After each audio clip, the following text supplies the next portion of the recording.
ভোটের দিন আসানসোল দক্ষিণ বিধানসভার নিমচা এলাকায় উত্তেজনা ছড়ালো প্রার্থীকে ঘিরে। পুলিশের সঙ্গে বচসায় জড়ালেন বিজেপি প্রার্থী অগ্নিমিত্রা পাল।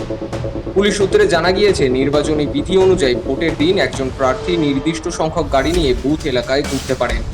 অভিযোগ, সেই নিয়ম ভেঙে অগ্নিমিত্রা পাল নির্ধারিত সংখ্যার বেশি গাড়ি নিয়ে বুথ কেন্দ্রে পৌঁছান। আমি স্টপ করছি না ম্যাডাম, আমি শুধু গাইডলাইন্সটা বলছি যে প্রার্থীর সঙ্গে 3টে গাড়ি থাকবে, 3টে গাড়িতে আটকাচ্ছি না ম্যাডাম, কিন্তু একসাথে গাড়িগুলো একসাথে যাবে না তো কনভয় তো ম্যাডাম একসাথে চলে। এক্সকিউজ মি ম্যাডাম, কনভয় একসাথে চলে। কনভয় একসাথে চলে আর প্রেস কনভয়।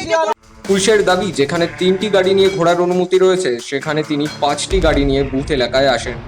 এই বিষয়টি নিয়ে পুলিশ তার আপত্তি জানালে উভয় পক্ষের মধ্যে বচসা শুরু হয়। ঘটনাকে কেন্দ্র করে এলাকায় কিছুক্ষণের জন্য উত্তেজনা তৈরি হলেও পরে পরিস্থিতি নিয়ন্ত্রণে আসে।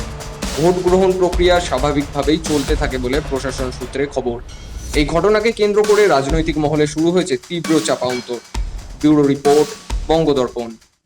বরাবর তাই করে, কথাগুলো ঘুরিয়ে বলছে আপনার না 5টা গাড়ি যাবে না, দেখাতে পারবে না তো। কারণ মমতা ব্যানার্জি তো নতুন সংবিধান বানিয়েছে, ভারতবর্ষের সংবিধান তো এখানে অ্যালাউড নয়, তাই জন্য উনি এসছেন আপনাদেরকে আটকাতে।